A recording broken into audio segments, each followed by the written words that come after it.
Hello, and welcome to the Dungeon Masters Guild House. I'm Matthew Whitby, your host, and this is a weekly podcast in which I sit down with people who have created on the Dungeon Masters Guild.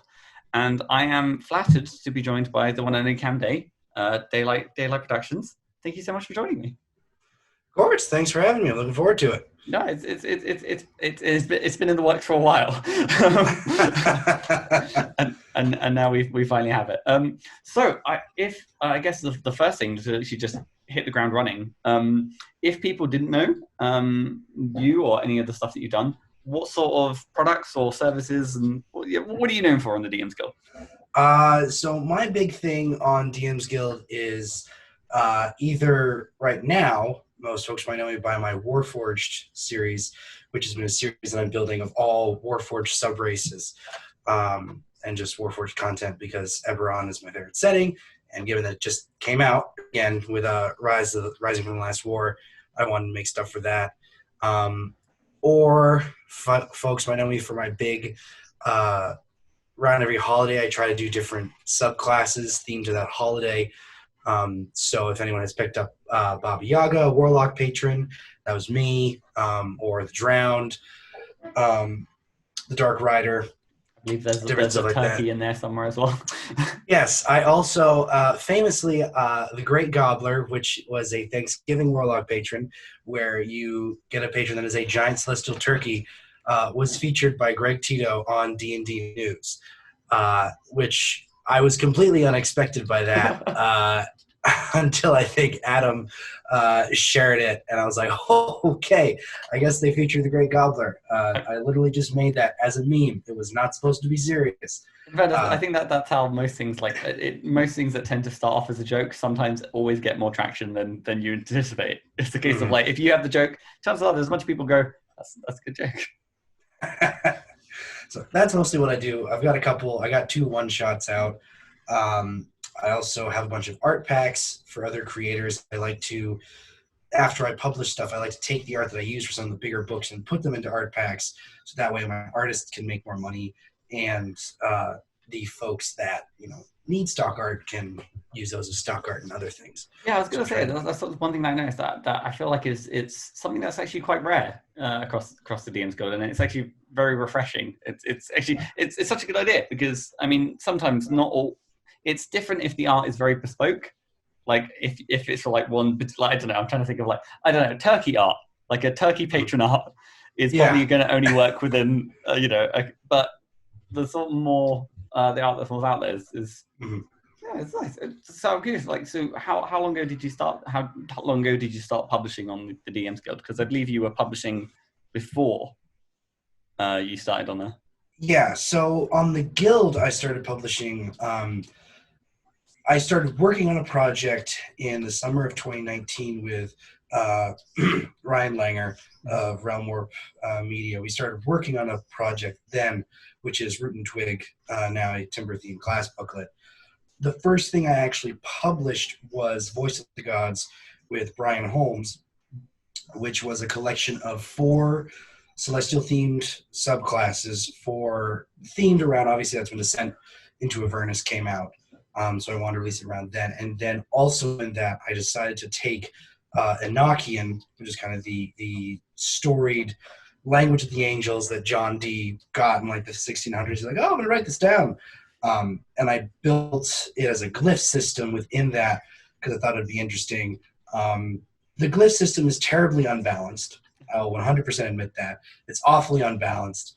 But I don't care because it is meant to be OP and it is meant to be over the top and epic. And that's something that folks will find in a lot of my stuff is that it's not super balanced. I tend to go for what sounds cool and what cinematically works. What fits the flavor? Yeah, I'm for flavor. I'm not really for mechanics, which peers of mine sometimes will critique, but I don't know. I like what sounds cool and what is going to lend to a good visual story. And I suppose the idea of playing what people consider an overpowered class. As long as everyone at the table is still having fun. Sometimes watching one player, I don't know, do 300 damage in a turn. It's wow. He's having a lot of fun, or they're having a lot of fun, and I got to witness that. So that actually kind of leads me into like, so when you're sort of talking about all these sort of subclasses that you do, what is it about subclasses, or I guess even with what you're doing with the Warforged, you're coming up with like sub races. So it seems like you're very much with like taking the sort of established things and then sort of like forking away in like branching and stuff like that. So, but I think the big thing for me is just that it is that want for, you know, to have that epicness, to have that cinematic quality, because I have the way my brain works, it's very like image driven. And so there are times when, you know, you can go and you can play any of the options from, you know, Xanathar's, the player's handbook, and pick those. And those are all well and good. But sometimes, to me, if I want something super specific and it's not out there, I'm like, okay, then I'm just going to make it. And because I want to take it to that next level. And it also, it's like sometimes it feels like, well, why is there nothing for this when there really should be? Because it seems like something obvious that folks would do. So, like, for instance, with the subclasses, I just, you know, there's times when I want to take those regular classes, which, you know, are kind of your bread and butter, and just make them completely over the top. Like, if you look at my Christmas ones, those are perfect examples of ideas that shouldn't be allowed to be published. I mean, the Sugar Plum Scout Ranger was a terribly bad idea. So was the Nutcracker Legionnaire Fighter.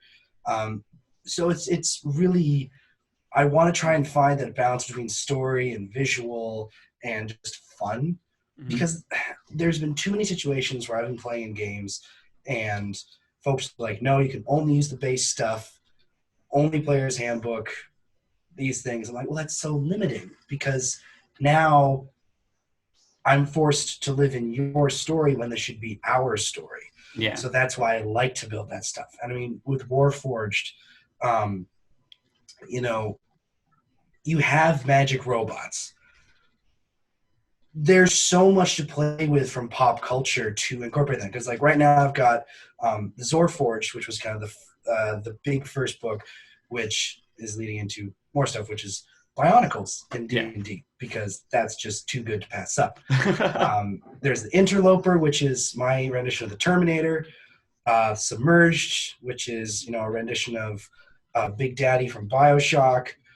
The Lawmaker, RoboCop, and it's taking these things from pop culture that are so iconic that I also like doing and making them for D&D, because sure, you can hem and haw over like, okay, if I tweak it this way and I tweak this that way, I can do that. But why not just have a thing that you can buy for like a couple bucks and be like, that's the thing I want, and then just do that, and you don't have to worry about trying to pull from so many different things. You can just have it and then like, boom, I'm done.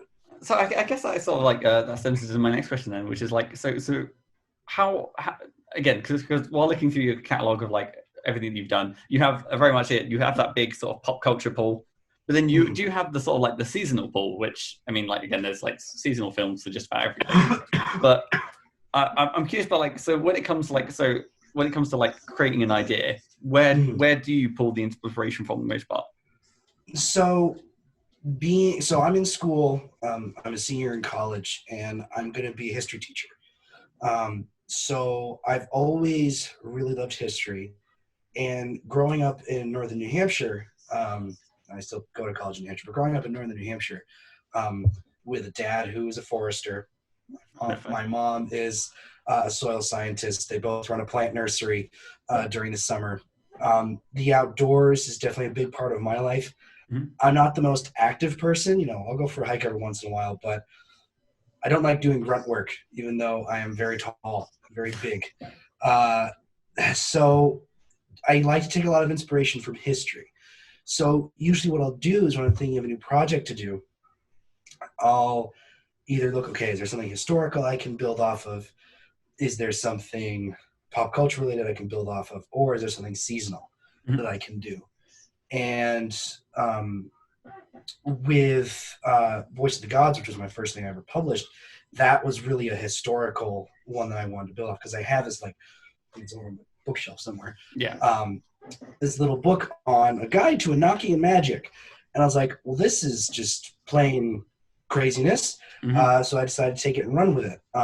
Root and Twig, which that was 6 months of work with Ryan.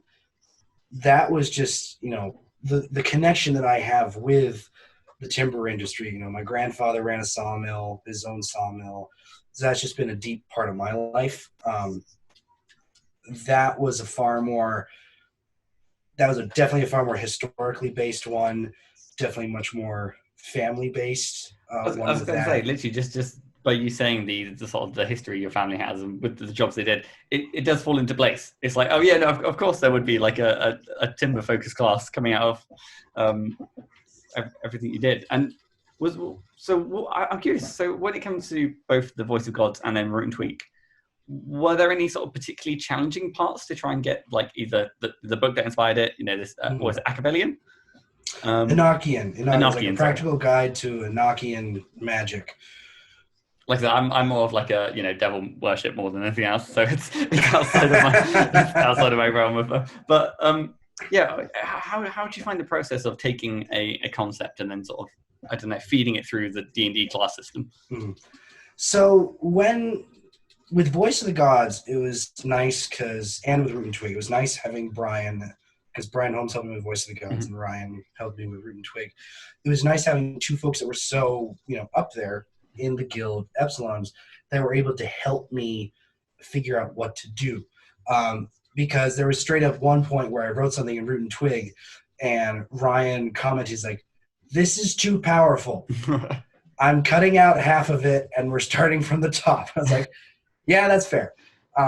So having them there was really fun. I think the biggest thing with Voice of the Gods that was really challenging was getting the Enochian system to work in some way. Because Brian and I, the classes didn't take that long to do, but it was the Enochian glyph system as figuring out how to make it work.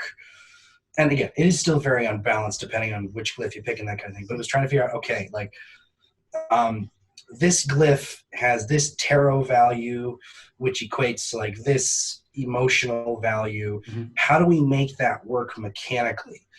So there's a couple of days where I get back from work, excuse me, during the summer, and I just sit there and try and work through the table to figure out, okay, how are we going to figure this out?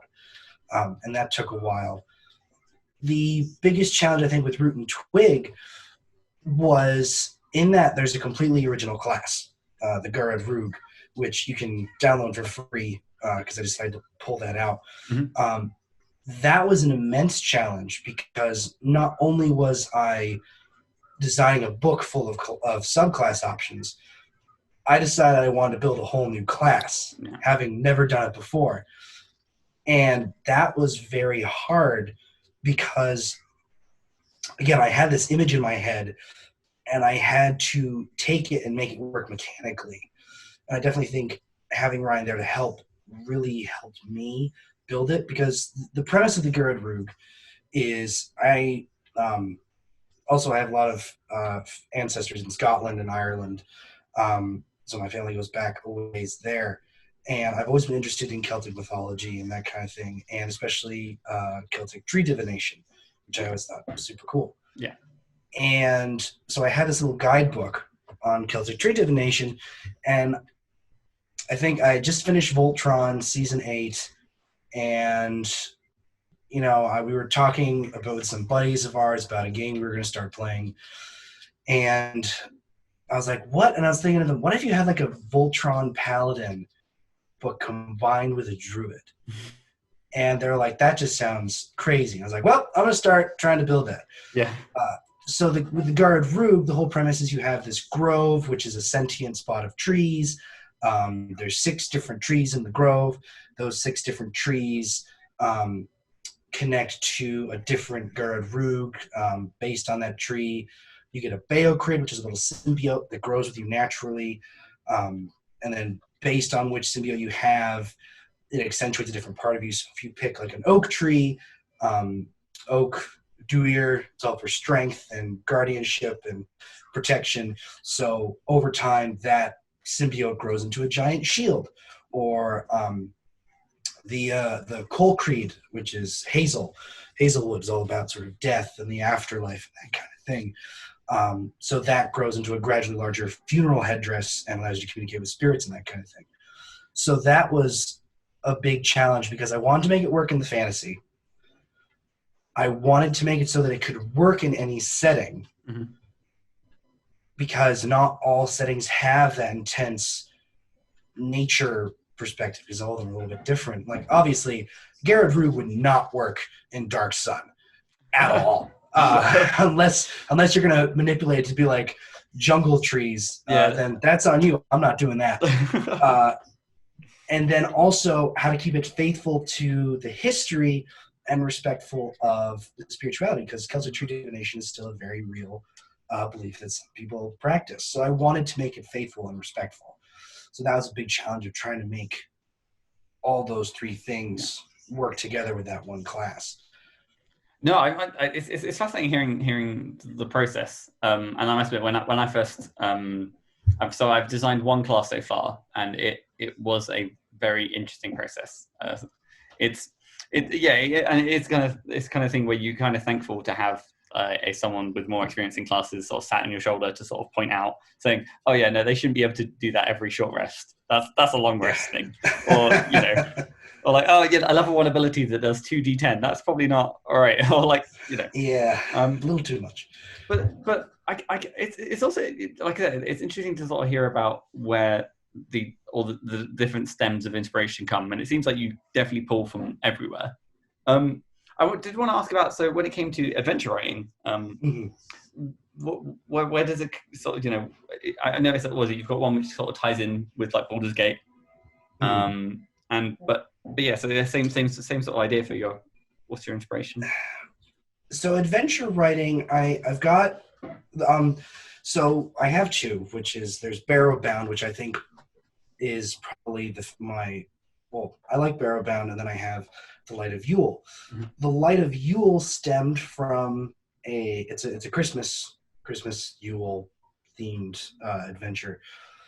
It stemmed from last year. I was playing a Midgard campaign by Kobold Press, which, if no one has gone and gotten any of the Midgard books, you really should, because it is fantastic. It's literally fantasy Europe for 5e. So very, very good setting. But I had made this, this region called Nordvinder, which was like its own little mini setting. And Krampus showed up and he steals the Light of Yule away from Father Sonaroth, and they have to get the Light of Yule back in order to protect the mortal world. So that was really, I wanted to explore with that one, the themes of Yule, themes of Christmas, but also look at the history of it and sort of the folk tales and folklore, and really also pull in some stories. Because like in slight spoilers for Light of Yule, Rudolph's in it, but not his dweeby claymay version. You've got Santa, only Father Sonaroth. Yep. You've got Krampus, Jack Frost, Sandman. So I kind of want to do all that. And with The Light of Yule, having Abby's art to help with that was really pristine, because Abby really helped bring it to light visually.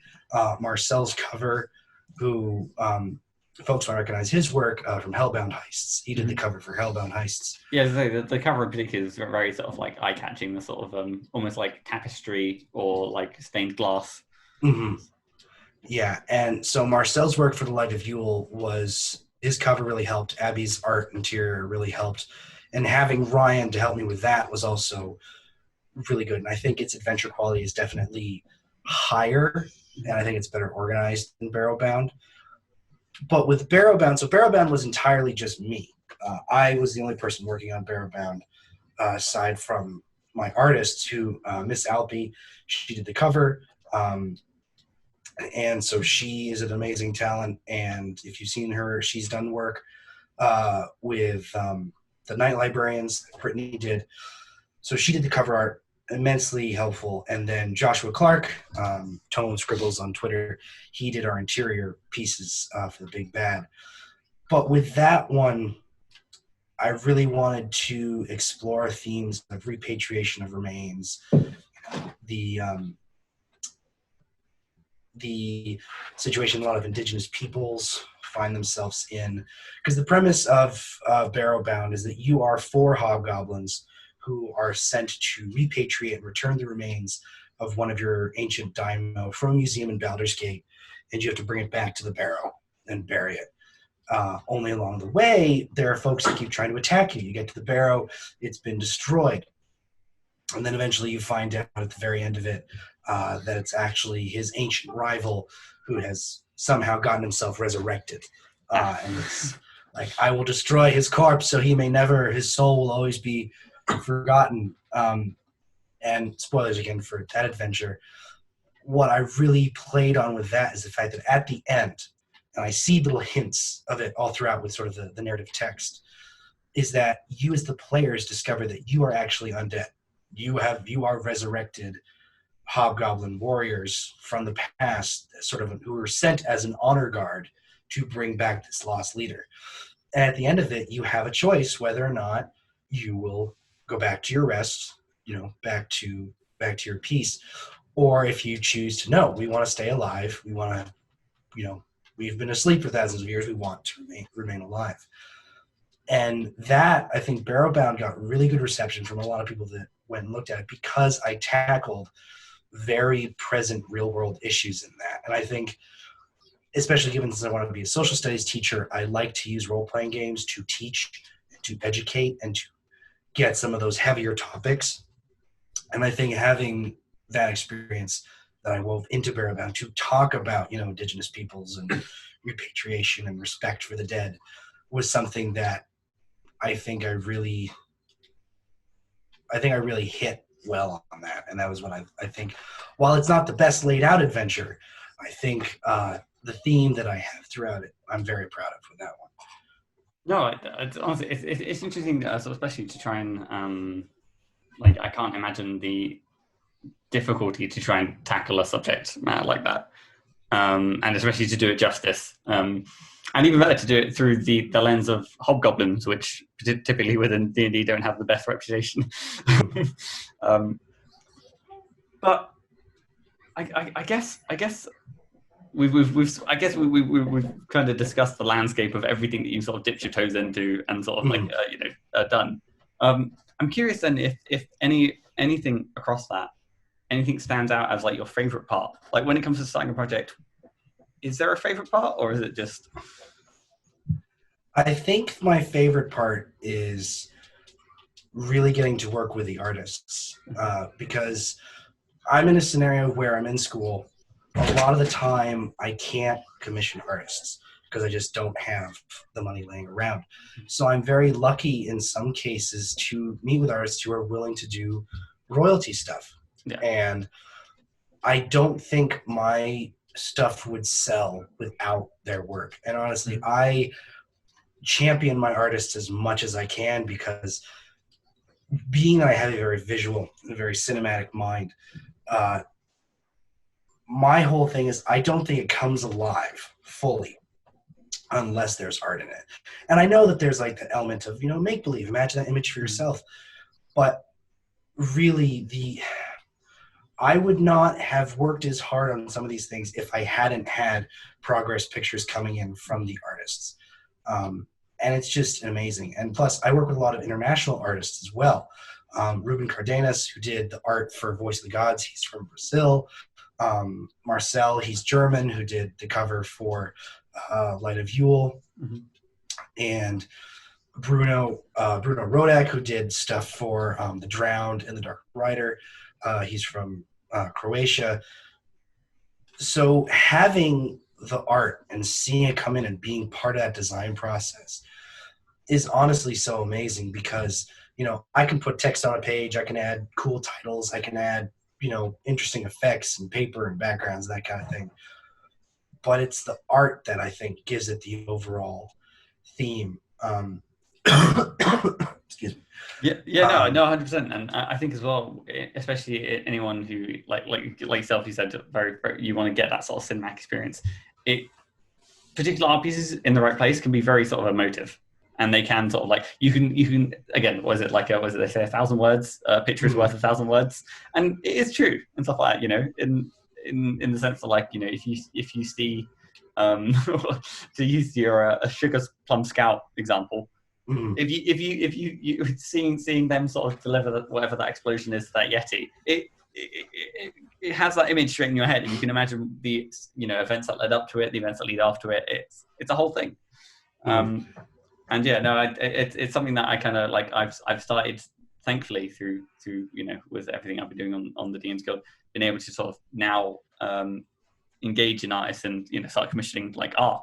And it's again seeing those initial sketches to the final project. It's always like it's official now. This is a thing. Yeah, and it's the really fun thing that I like doing is, I always like. One of the reasons that I do those art packs is because it gives an opportunity for the artist to take the art that we made together and let other people use it.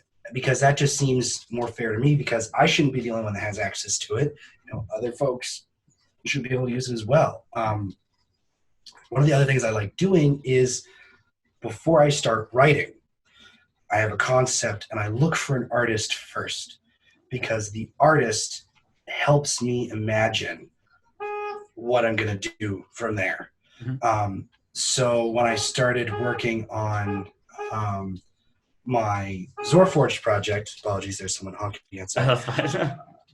When I started working on my Zorforged project, I wanted to find someone who was a Bionicle fan, first and foremost, and someone that was a really good artist. So I spent like a day and a half cruising DeviantArt and ArtStation and Instagram and all over, until I finally found Eden Sanders at Creative Mechanics on Instagram. And so I worked with my writing partner, Griffin Fredit, on that. And, Eden was sending pictures to us, the sketches as the day went on. We were looking at them, editing them, and doing it. And as we were getting the pictures of the cover, when they were working on them, that was influencing how Griffin and I were writing, because we saw this image that Eden was developing. And the work that Steve did with the cover was, Steve Filer did with the cover was also just really good, because he did the whole layout and everything for it. And then, since you used the Sugar Plum Scout as an example, if no one has, you should go and check out Perilous Adventure Studios. They're awesome. They do a lot of young adults or kid D&D stuff, which is really fantastic. They actually have a Kickstarter going on right now. I had them on my show, and so I said, hey, if you guys ever want to work together, I'd love to. And they were like, sure. And so I told them about my Christmas class ideas, and they immediately were like, okay, we claim the Nutcracker, we claim the Scout. And when the artist Jeremy, he's like, okay, so what do I want to do for the Sugar Plum? And I was like, I'm going to be honest, Green Arrow, but reskinned to Christmas. And he was like, I can take that and I can run with that. Yeah.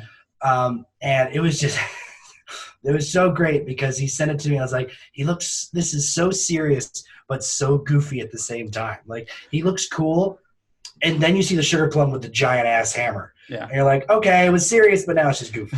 I kind of have like a almost like a small tangential question, because especially with like the Zorforged and all the sort of pop culture references that you sort of pull into your work. I'm curious, like, is there any, like, I've never recalled it, but is there any sort of like copyright? How do you navigate that space with the DMs Guild? Is that? No, that's a good question. Yeah. The way it works, and I've had many emails with Liza Penrose about this, to make sure that I don't get into trouble, is the way you navigate it. As long as, what's the exact wording?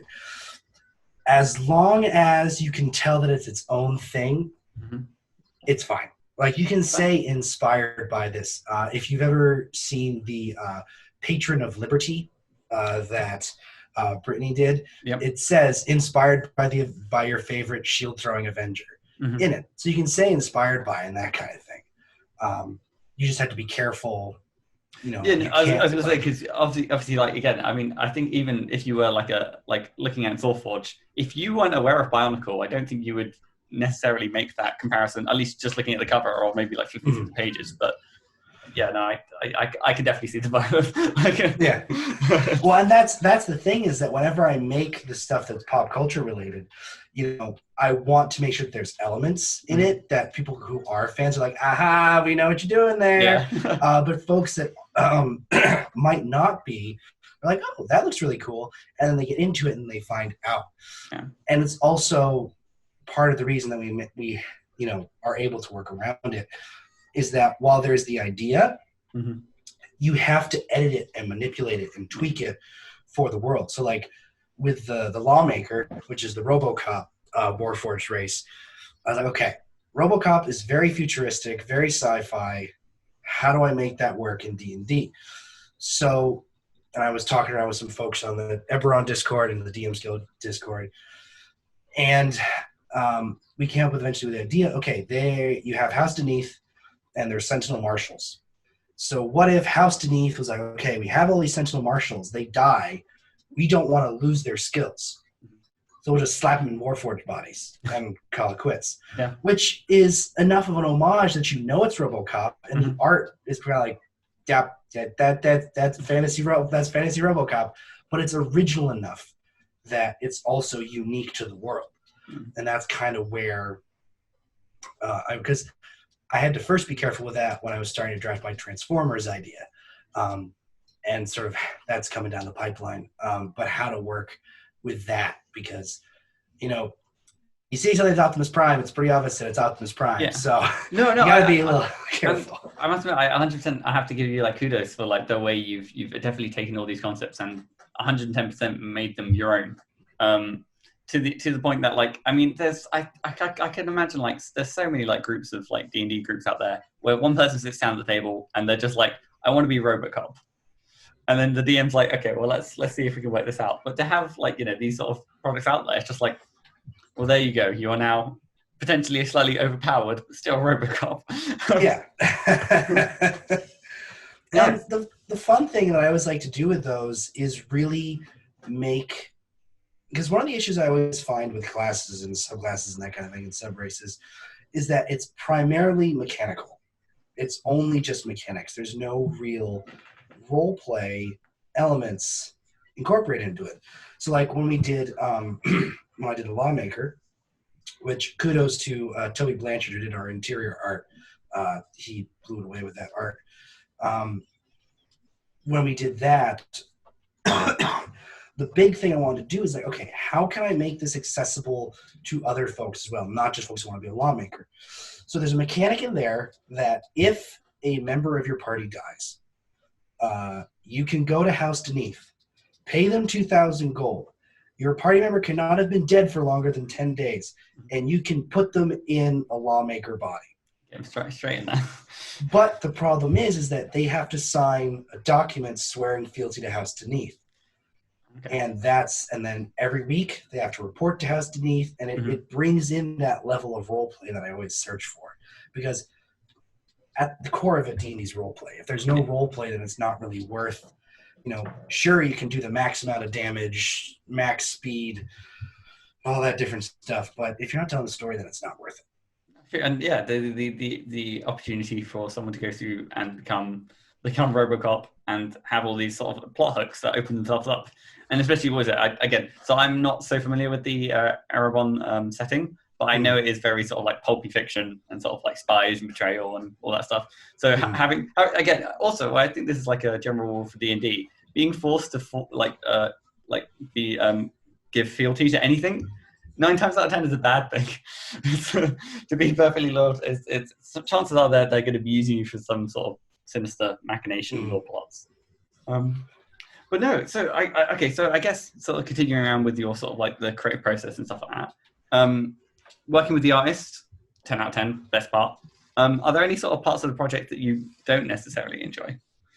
I think the biggest elements I don't like is when, and it kind of connects to the artist as well, is there's points when, I'll have a project idea, it'll be ready, and I'll go to an artist like, hey, I'd love to work with you, but I can only do this. And they say, well, I can't, I can only take commission.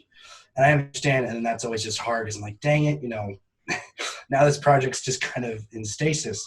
But I think the hardest part for me is, being a beginning creator, is that none of my stuff has really taken off and kind of like exploded yet. And it's definitely hard, because I put so much time and effort into it, and I really, rate it, and then running into criticisms of, oh, this is too overpowered. Oh, this is, this wouldn't fit. This wouldn't work. And it's hard because, in role-playing games, especially in recent months, there's been this, huge issue of gatekeeping, and folks just say, oh, this is D&D. If you don't fit X, Y, and Z, you can't do it, which is really bothersome and really hurts a lot of the time.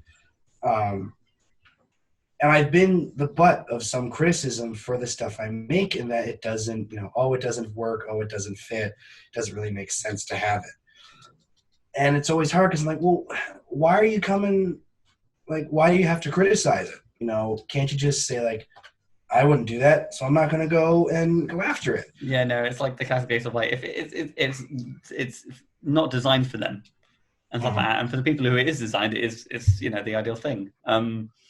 Yeah, the DMs Guild is a tricky one, and I think it's been interesting because I've been fortunate enough to sit down with like creators who've kind of had like initial huge amount of success, and then they sort of feel that sort of I guess that sort of like expectation that not everything else they release afterwards isn't going to meet that sort of initial expectation.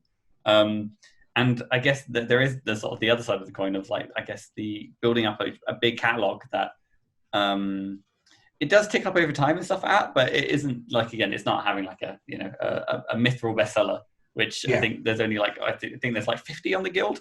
They're few and far between. And you can only really get there if you're Matt Mercer.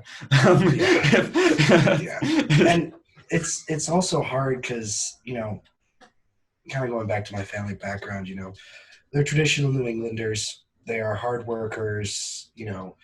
They are stereotypical in the sense they keep their emotions close to their chests. They're very private, very focused on work, very driven by work. And my parents don't really understand my creativeness. So like even before I started publishing on the Guild, I did stuff for Black Void Games and Lunar Games, so I have worked published in a couple other role-playing books. And it was always an issue of, when are you making money? When are you getting paid? Are you signing contracts? Are you doing this? And it's still like that at this point today. And it's very hard because, there's part of me that's like, I can live with not having a copper bestseller. I can live with, not making oodles of money. And it is hard, because there's that part of me that says, I'm just doing this to have fun. But then there's another part of me that just wants to show my parents and show my family that this is something legitimate, that I can actually do this. Like, see, I got an award. See, I made this. And it's a constant trial between the two different sides of it. So it's always hard to try and find that balance. No, I have to agree. I think it's weird that the DMs Guild by nature is a weird thing. It's a weird beast. Like the moment you sort of there's a commercial aspect to a hobby, it shifts the dynamic, and it's hard to sort of get it right when it's like, oh yeah, no, I'm doing this because I enjoy it. And it's like, oh, I also make money, and then it slowly shifts from like, oh, maybe I could make more money if. But then it's that eternal sort of and I guess it's what I think what's great about this podcast is chatting to everyone sort of across the spectrum, because I think I don't know, there's the aspiration to sort of do this full time, but then it's like, would I still get the same enjoyment, or would it be different in some way? Would it take away the charm? I don't know. I don't know what the right. I think what is it? I need to speak to Adam. Adam's now like full time. Yeah. So I need to. I'll get him on my to-do list. Like, are you having? Is everything all right, Adam? Are you having fun? Is this? Yeah. Are you enjoying yourself? Yeah. Ask him. Yeah.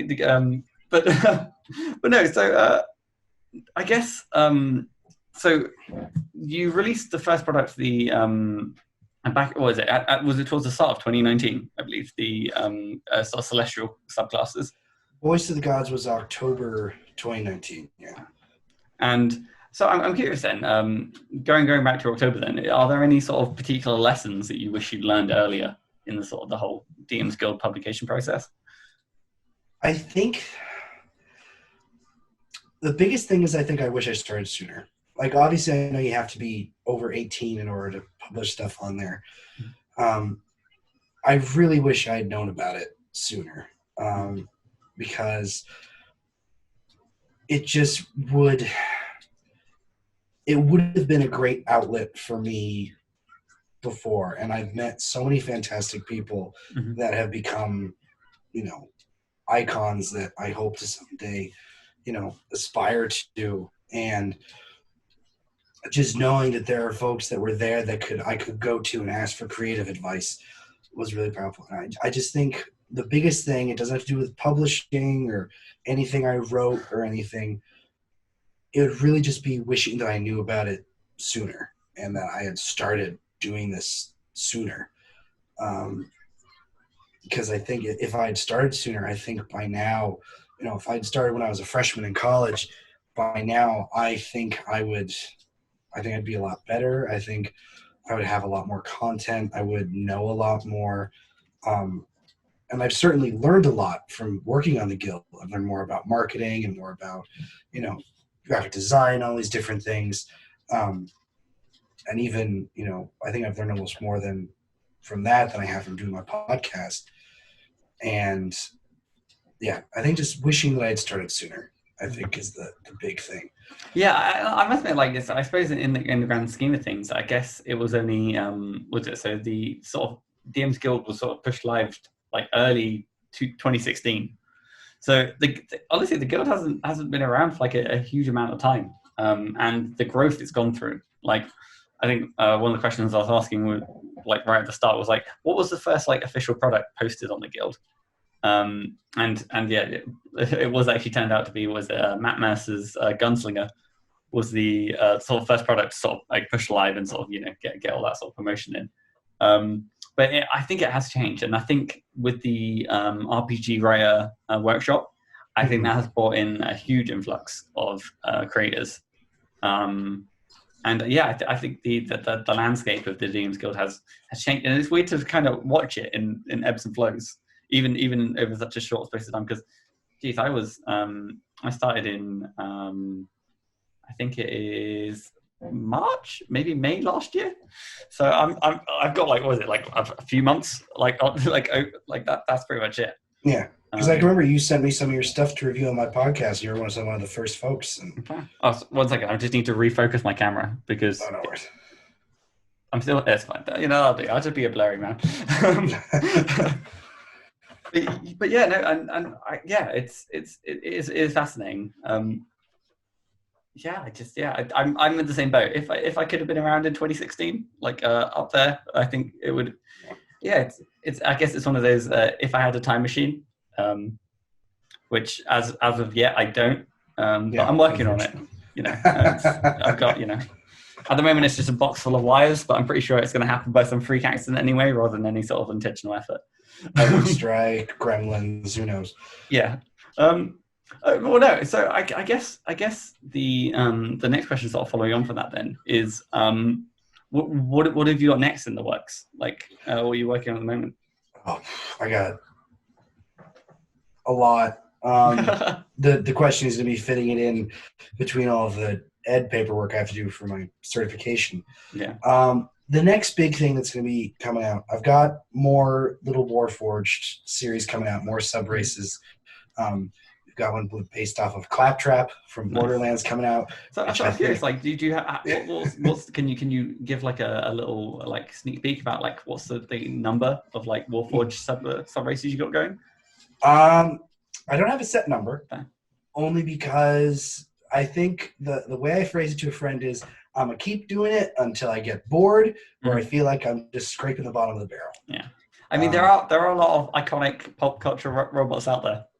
Yeah, there are, and there's certainly there's really iconic ones that I want to hit on. There's some that I want to bring, especially there's so many from like the fantastically terrible sci-fi movies of the 40s and 50s where it's just cardboard boxes covered in aluminum foil. Yeah. It's like 60s Doctor Who. Run away is the shaving cream. The Cybermen, yeah. The new update did make them a little bit scarier in Yeah, modern age. So the Warforged sub races, just like the little ones that I've been releasing this past week, those we're going to keep on going. Got the Claptrap one called the Jester, Nice. which is going to be coming along. I'm working on the Transformers sub race. That's going to be a lot of fun. That has definitely been a major mechanical challenge because I was trying to figure out how to make the actual transforming work. Yeah. And not be broken, because that's one where I knew, okay, this is something I can't make broken, because if I do, they will be unplayable, and I want people to be able to play these. Yeah. So there's those. I'm doing one that, what else we got? We got an adaptation of HAL from 2001: Space Odyssey. I'm working on that. Adaptation of General Grievous from Star Wars. Playing with that. Who else? So it sounds like you've got a fair few sort of churning away, at least on the what I'm curious then. What about on the seasonal or maybe sort of subclass side of things? Subclasses, I've kind of subclass wise. Well, there's one other Warforged thing I want to talk about. Oh no, of course, sorry. No worries. So the other big Warforged stuff coming down is more Bionicle themed stuff. So with Zorforged, we took some of the more iconic Bionicle stuff, Rockshi, Borak, the Paraka, and Makuta, and converted those to monster stat blocks, but also into playable races. Mm-hmm. With the concept being these are primordial Warforged that were made by the Dalcor or by the Kiari to fight against the Drow and the Giants and, their parasites and that kind of thing. So I actually just got the final art today for the cover, and holy cow, am I excited. But that is going to, so Fae Forged is our adaptation of the Bionic, of actual like Toa and stuff. So you'll have ice, fire, water, air, earth, stone, and then star and shadow forged. So you'll have 8 different Warforged with types within this subrace, all based around different elements.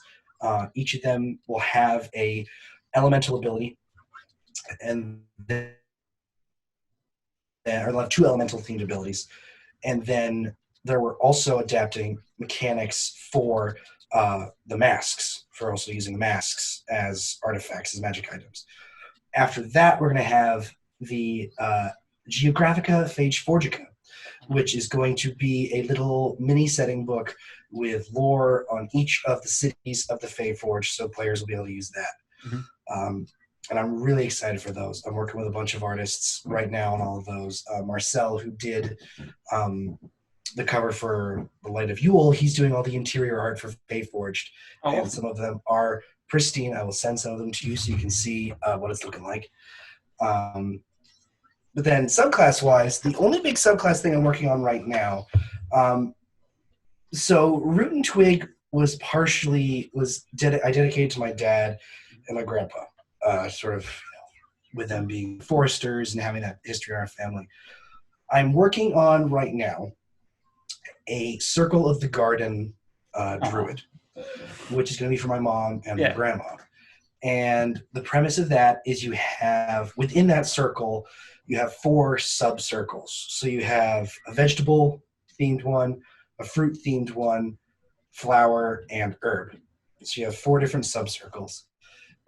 So each of them has a different little sort of ability that comes with them.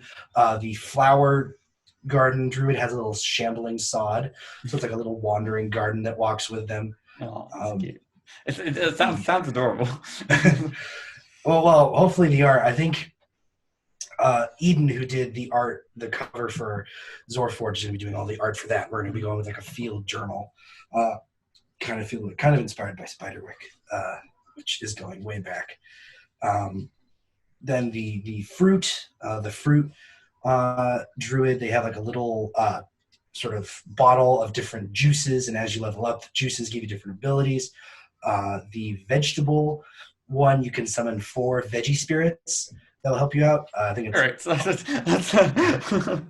we've got the pumpkin, radish, maize, and I can't remember the other spirit, but we have all those spirits that'll come into play. One of the really cool things is all of their final abilities, they turn into a giant of their associated type. So you'll have a fruit giant, a herb giant, a veggie giant, or a flower giant. So that's going to be, and the thing is, we're going to try to make the giants as epic and intimidating as possible. We'll see how it goes, considering that they'll be made out of veggies and fruits. Yeah, but that's the really big subclass thing. Other things that are in development with subclasses is me and 3 of my buddies.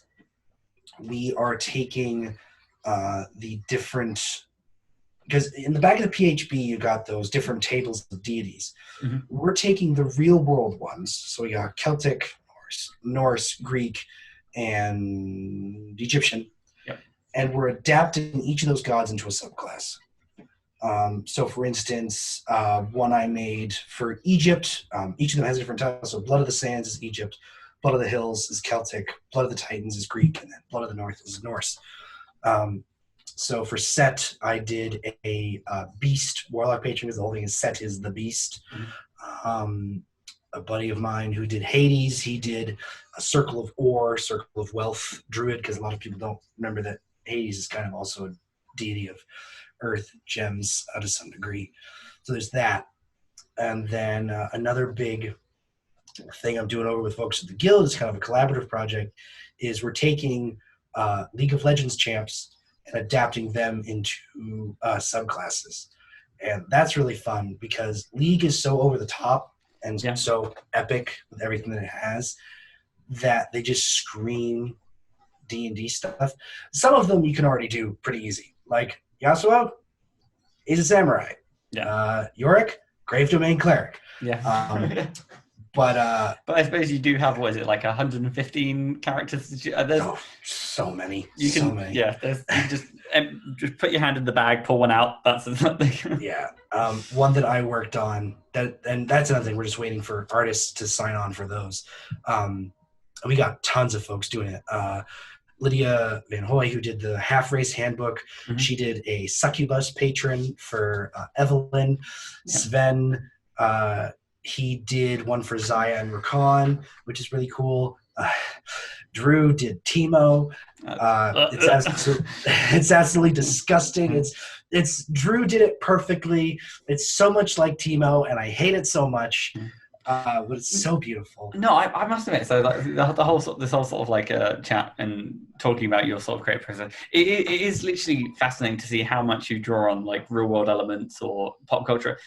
And I think honestly, it's like it almost feels like it's like an untapped resource. Like you're out there like in this land that has hardly been touched, and you're like, I can plant my flag here, and this is all mine.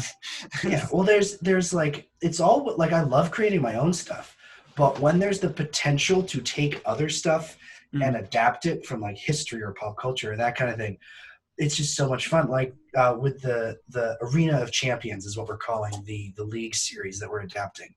I don't know if you play any League yourself. I like that. I used to. I occasionally dip back in. You know how it is. That's fair. Yeah, I understand. Even though I can't mechanically play him at all, I love Tom Kench because you have so much pure Cajun Creole mythology around this giant catfish man. and you know he's evil. You know he's the devil. Yeah. But his voice is so deep and rumbling and soothing that you're like, oh, you could talk all day and I wouldn't mind if it sounded my soul away. So I decided to make him obviously a warlock patron, because that's literally the only thing he could do. And one of the really fun mechanics is obviously his whole thing is he eats things, is that at 3rd level, your stomach turns into a bag of holding. Fantastic. So you can eat things, put them in your stomach, and then just Ralph them out as an action. So you have an in-person bag of holding. And that's another thing, is that's another class where I integrated a lot of role play, because it's like, you have to eat for an hour every day because your hunger is so intense. At 14th level, I forget what the ability is, but essentially you, at that point, are directed by him to go out and complete bargains, and you can swallow targets whole if they're below a certain portion of their health. Which is really, really fun. But sorry, that was a lot. No, dude, but that's kind of what's happening. I think, like, again, it sounds like I'm out of focus again. It honestly sounds like you've got like a huge amount of, well, you've got a lot on your plate for one, but also it sounds like you've got like a huge sort of wealth of products to sort of tap into, and it's also to sort of hear how excited you are about things, and no, I think it's and more importantly, it sounds like you've got like a really good group of people around you. To sort of help you get like from not let alone the artists, but also people within the DMsGuild, and that's something that a lot of people sort of tapped on a fair bit of, like how important collaborations were for this whole process. Collaboration is absolutely amazing, because I love getting to work with so many talented people, and also like just getting to review their stuff like on my own show. Like when the Creator Circle Facebook group was still a thing, and and I made that first post about, hey, I've got my podcast, I'd love to review your guys' stuff on it. The first people to send me stuff was Brian, Anthony, and you. Rob, Laura, I think it was like 6 or 7 people were the first folks that immediately said, here are things, review them. And since then,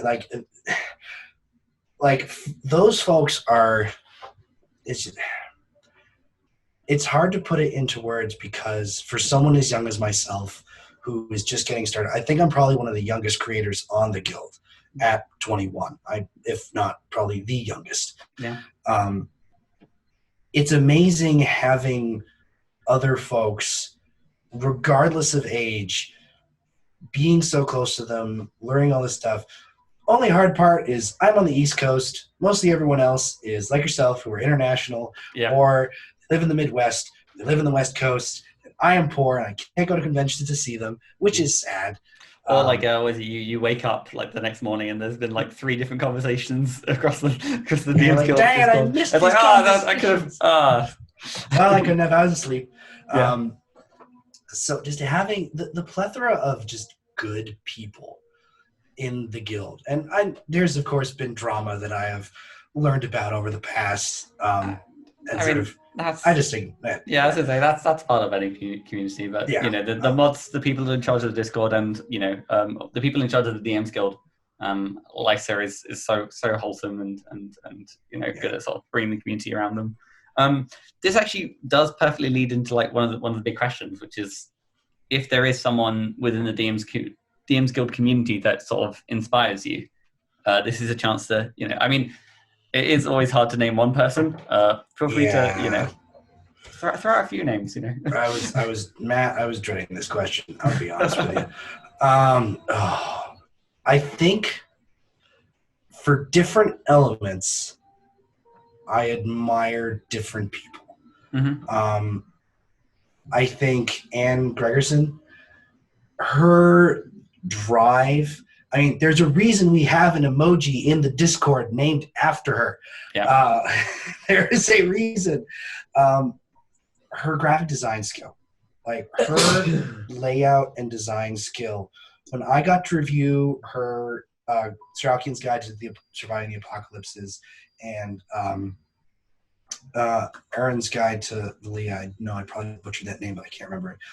Her graphic design skill is amazing, and her graphic design skill is something that I always try to shoot for and push for and try to do every time. Like, I don't have InDesign, I don't have any of that stuff. I just use Microsoft Word and GIMP and Paint.net, and that's about it. But I always try to shoot for like her level of stuff.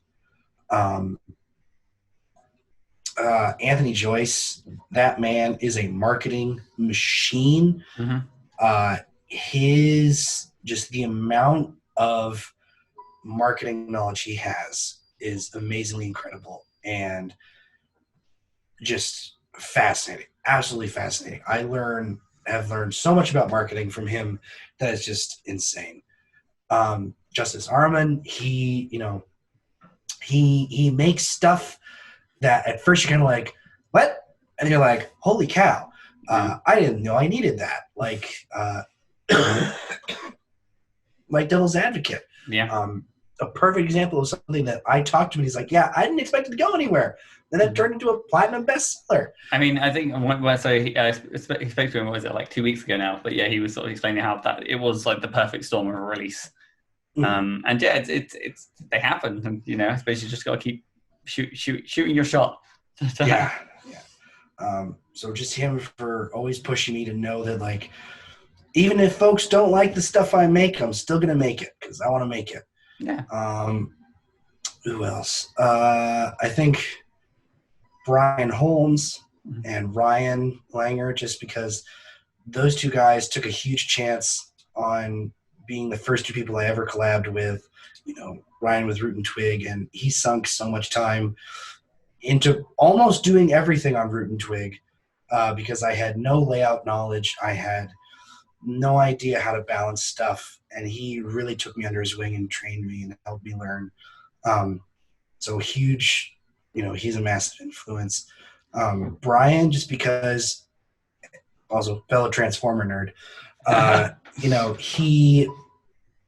I also learned so much from him on layout and design and organization. Just fantastic. And then I think I'm gonna do two more. Okay, fair. No, I'm gonna try and cap myself. And then I think the other two folks that I really look up to, is Brittany and Laura. Brittany, just because she is just a fantastic human. She's always, doing her best to be happy, even when she's having a crappy day. She's always there for everyone. She's always there to talk. And she's just amazing. And then with Laura, this is a little bit of a story. When I was in high school and middle school, I got bullied real bad, to the point of almost ending it twice. And it was Eberron that kept me alive, literally. Eberron and my dog. And when they released the Eberronicon, and they had me review it, I literally started crying because it brought back all those memories of this sad, lonely kid sitting in his room listening to the Golden Compass and reading his 3.5 Eberron books. And Laura just has this skill to create something so amazing and also just be a wholesome person. And her sons are adorable. And I love hearing about all their escapades on Twitter because it's very fun hearing about bullying kids and all the other things that they do. But yeah, I know there's a longer list. No, honestly, I think that's what goes to say what's so great about this community. Is the fact that there are so many people who are aspirational, inspirational, all the inspirationals. I always feel bad asking that question, not knowing inadvertently that there is always a limit. Because I like I said, you've even said it throughout this whole chat about the many artists you've had the privilege to work with, and again, I'm sure, hopefully they can. Actually, this might be a good chance to just like if you could just maybe run through their names quickly and maybe like Twitter handles or anything. I realize how much that's putting you on the spot. Then I mean, don't forget to do that. Don't listen to me. Well, I did that this morning on someone's Twitter feed. I just like listed everyone that I've worked with. Well, okay. What I will do then is if you find me a link to that tweet, I will post the tweet in the description. Yeah, do. They can go straight to that and see all the amazing artists you've worked with. And I can say that if any of them look at the previews of like my stuff, I've kind of taken Laura's and Anthony's advice, and all of my products now I give 100% full previews, like from beginning of book to end of book, full preview. Just that way folks immediately know what they're getting. I make sure to hyperlink everyone that works on it. So you can go and you can see the artist and you can click and it will bring you to their website. It will bring you to their Twitter page or their Instagram page. Because I want to make sure that if you like their art, you will buy things from them, you will commission them, you will do these things. And it's also just nice seeing how after I work with folks, like I just take my artist and I'm like, here, fellow creators, take my artist, use them. For like when I did my Camazot's Warlock Patron and Rose Elysian did that cover, which she did that in a day, by the way, in a friggin' day, which was insane. And afterwards, Adam was kind of like, can I use your artist? I was like, go for it. Go. Yes. As if there's any sort of like possessive nature over like a creator and their artist. Well, that's the thing is that I push all of my artists, like work with other people, like put stock art on the guild, like go in and get involved, folks. Like Bruno Rodak, who did some of my art, he also did art for the Blood Ties anthology, which was a big collab I was part of. He now is all over the guild. And he and I met like a couple years ago when we were doing art for a friend's role-playing book. And he and I have known each other for a long time. And I was just like, hey, would you like to use my friend's art? It's really good. And Darren Kenny was like, hell yeah, dude, let's use his art. And now his art is everywhere, which is awesome. No, it's like again, I want to get some artists on this podcast because that's the one side of the community that in 11 episodes now, which is it's getting up. We're almost at drinking age in terms of episodes. Maybe European drinking age, but you know, it's all the same. But yeah, that's awesome. So yeah, 100%. I will get that tweet, get it into the description. But I think we are getting towards the end of the hour that I have you booked for. I guess the best way that I can think to end is if people are interested in everything you've spoken about, where can they find you? Where can they find your podcast or everything that you do? So I will aim to not bore with tons of stuff. You can find me on Twitter at DaylightPub1066. Nice. You will find 1066 on everything because the Battle of Hastings is cool and it's the easiest number I can remember. So that's pretty much on all my stuff. So that's Twitter. That's where I'm most active with RPG stuff. My website, which has hyperlinks to all of my stuff on DMsGuild, is http:// or no, whatever, is www.daylightpublications.weebly.com. My podcast, Comics, Clerics Controllers, which is kind of intermittently releasing episodes right now, given that I'm student teaching and of course, very busy, is www.comics, clerics, and controllers, all one word, no commas, and it's the spelled and, not the ampersand. I don't think can you get the ampersand in a web domain? No, I tried. .weebly.com, and that's just where I do tons of stuff, and that has links to me everywhere as well. Nice. Well, same way we'll do with the tweet. We'll have some links down in the description, just because if you throw the links at me, I will act as a vessel to get them onto the website pages. So really, it's my Twitter has links to everything. It's probably the social media I'm active on the most. I made a Twitter account when I was in high school for a class. didn't use it for a couple of years, and then Justice was like, yo, you should get back on RPG Twitter. And I was like, okay. So I did that. So if you want to watch me spam how much of a nerd I am, I don't think you can, like, within the RPG community, everyone's on the same equal footing. So if you want to see me blab about Transformers and share all of my artists and like just be their little like black cauldron goblin and be like, look at my artists, they're all so cool. I can't imagine. I don't know why, but I'm imagining you like in a trench coat, opening it out, and there's a bunch of artists. You want to buy? You want to get an artist here? Somebody premium off the street. I got crime noir artist over here. I got anime artist over here. What can I get for you? Well, Cam, thank you so much for joining me for this hour. Of course, this has been a lot. Like I said, these podcasts just an excuse for me to get together with cool people, and this has been a fun hour. Definitely. I guess I've been Matthew Whitby. You can find me at Whitby Writes. You can find me wherever. Last question, I guess, is how do you end a podcast? How do I end a podcast? Yeah, here's the question: how do you end your podcast? And we'll use that one this week. Well, I've kind of it's become a saying around my house at home because I always end it with "Hey there, folks," and then I always end it with "We'll catch you next time." That's usually how I end it. Okay, no, cool. No, honestly, I'll let you do the honors. By all means, please end my podcast. Okay, so this has been DM's Guild House, and we will catch you next time.